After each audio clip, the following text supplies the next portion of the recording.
Bom dia, olá pessoal, a paz do Senhor. Quem não me conhece, eu sou o pastor Juveraldo e mais uma vez gostaria de compartilhar com vocês uma passagem bíblica para a nossa edificação espiritual. Essa passagem bíblica, ela se encontra em 1 Samuel, do capítulo 4 ao capítulo 7, mas especificamente capítulo 7, 12, que nos fala: Ebenezer, até aqui nos ajudou o Senhor. Interessante, amados, que existem algumas frases que nós conhecemos de cor, como por exemplo, o Senhor é meu pastor e nada me faltará. Como por exemplo, outras passagens bíblicas que você pode falar: elevo meus olhos para os montes, de onde me virá o socorro? O meu socorro vem do Senhor, que fez o céu e a terra. Como outras passagens, como por exemplo, entrega o teu caminho ao Senhor, confia nele e o mais ele fará. A verdade é que nós nos acostumamos em citar muitos versículos, e isso é muito bom para nós. Mas é importante, às vezes, nós vemos o contexto desses versículos e entendemos o que levou essas pessoas a fazerem referência a esses versículos bíblicos, porque muitas vezes nós citamos em nossas vidas e a coisa não está acontecendo como nós gostaríamos. Como por exemplo, Ebenezer, até aqui nos ajudou o Senhor. Existem muitas pessoas no mundo que estão vivendo muitos dramas em suas vidas, famílias destruídas, lares totalmente vivendo os seus problemas diários, pessoas que estão na sua prostração de relacionamento financeiro, enfim. As suas conquistas, elas na realidade não estão sendo alcançadas. E existem pessoas que não conseguem falar, por exemplo, esta palavra: até aqui nos ajudou o Senhor. Então nós vemos nesse versículo 12 do capítulo 7, eu queria falar um pouco dessa história. Nós vemos que no capítulo 4, você vai observar que fala da história da nação de Israel na época dos juízes. Foi justamente aonde Samuel, ele sendo o último juiz de Israel, ele estava na frente do povo nesta época. E lá no capítulo 4, nós vamos observar que nesse período, a Arca do Concerto, ela havia sido levado, porque antes de Samuel assumir a liderança como sacerdote, Ofni e Finéias, que eram os filhos de Eli, eles haviam pecado contra Deus, e ele não havia reprimido seus filhos, e Deus havia reprovado o sacerdócio de Eli. Inclusive nós vemos que Deus havia falado que os filhos dele morreriam no mesmo dia, e isso ocorreu justamente no capítulo 4, em uma batalha, onde eles achavam que o fato de terem a Arca do Concerto com eles, a nação de Israel, eles venceriam a batalha. E eu queria dar continuidade a essa mensagem com uma frase: objetos sagrados não é garantia das nossas conquistas. Cristianismo é comportamento. Cristianismo é adoração. Por que cristianismo é adoração? Porque a adoração, ele envolve um comportamento de vida. A adoração está na maneira em que você se comporta, como você trata o seu semelhante, o relacionamento com a sua família, relacionamento com seus amigos, com o seu patrão, com o seu empregado, a maneira em que eu me relaciono, a maneira em que eu me comporto, está relacionado à adoração. Então a adoração é um estilo de vida. Então as nossas vitórias e conquista, ela não está relacionado a um objeto sagrado, como por exemplo, muitas pessoas elas têm, vamos dizer assim, um patuá, a pessoa tem lá um amuleto da sorte e acha que aquilo ali é uma garantia de conseguir vencer alguns obstáculos, algumas adversidades. E na realidade a Bíblia nos ensina diferente. Então nós vemos que a nação de Israel, eles achavam que o fato de possuir a arca, eles venceriam a batalha contra os filisteus. E para a decepção, eles perderam a batalha Morreu ali milhares de homens nesse dia. Ofni e Finéias foram mortos. E quando a notícia chegou até o sacerdote Eli, ele estava sentado numa cadeira, caiu para trás, bateu seu pescoço e morreu também. E nós observamos que nesse período, foi um período onde a Arca do Concerto, o objeto mais sagrado que eles achavam que era uma garantia, foi levado pelos filisteus para suas terras. E nós observamos que nesse período, Samuel, ele já era reconhecido pelo povo e ele então assume sacerdócio.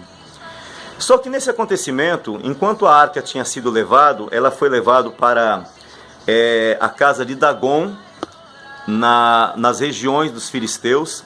E quando a Arca do Concerto ficou lá, houve um episódio que, num dia seguinte, encontraram Dagon, ou seja, aquela imagem, o deus dos filisteus, caído diante da arca.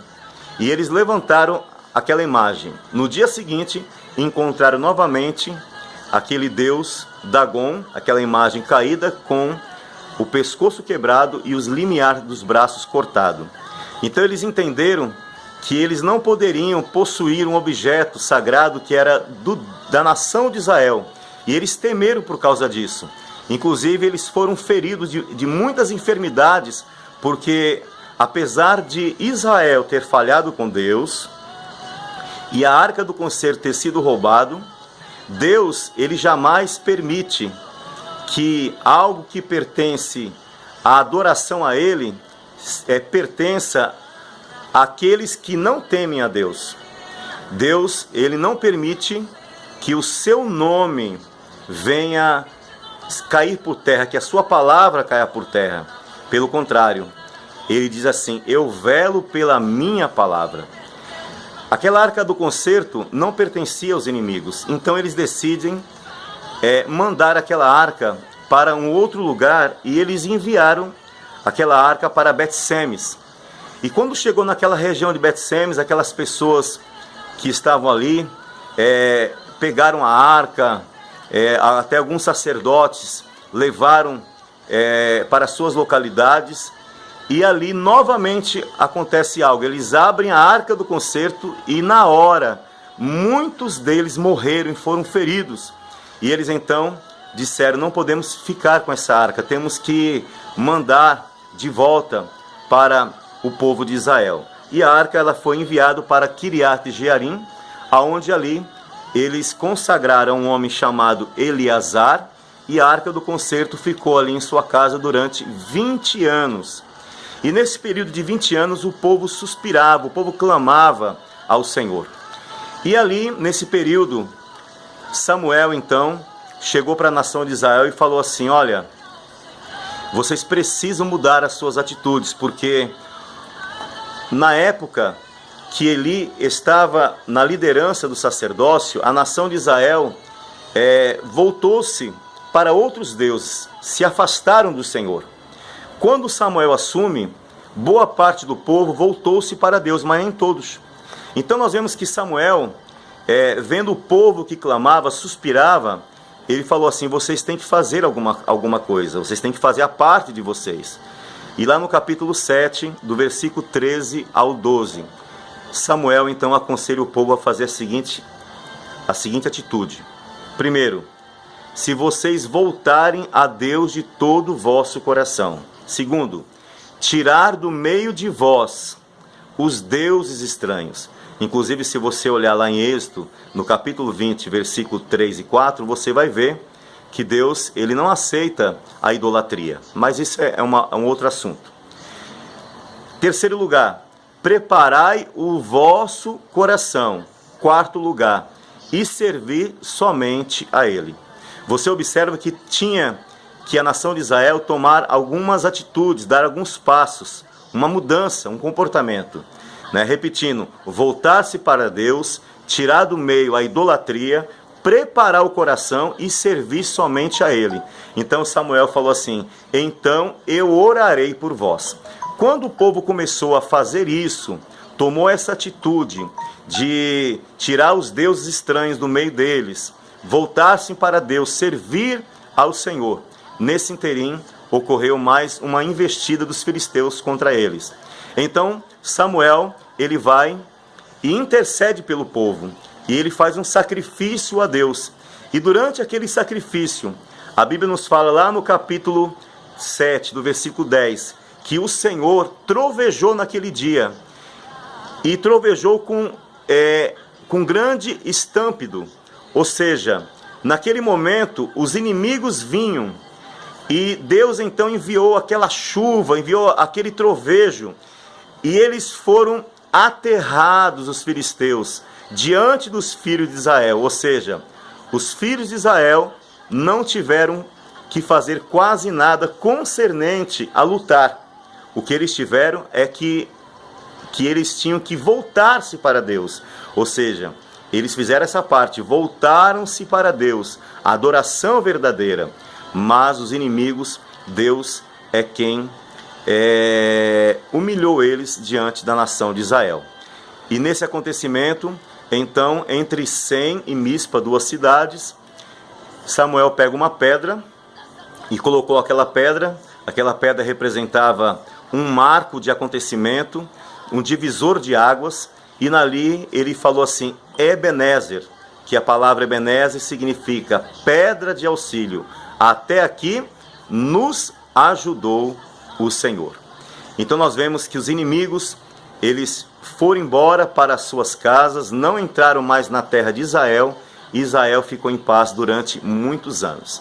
Então, lembrando, amados, que cristianismo, como eu já falei, ele não é você obter um objeto sagrado, né? Você pode até considerar um objeto sagrado, ter em sua casa, não é isso que eu estou falando. Você pode, de repente, ter aquela consideração, mas não acreditar que aquilo ali na sua vida é como se fosse o amuleto da sorte, como se aquilo ali fosse garantir o seu livramento ou a sua conquista. Não. Como, por exemplo, pegar uma Bíblia e deixar aberto em cima de uma estante. Não que você não possa fazer isso, você de repente gosta, né, considera, mas aquilo não é uma garantia. A garantia é você ler a palavra e viver a palavra. Então, finalizando, deixando esta frase: objetos sagrados não é garantia das nossas conquistas, ou seja, do cristianismo. E sim, cristianismo é comportamento e adoração. Que nós possamos refletir sobre isso, e aí podemos falar essa frase: Ebenezer, até aqui nos ajudou o Senhor. Deus abençoe, um beijo no coração para todos, bom dia, em nome de Jesus.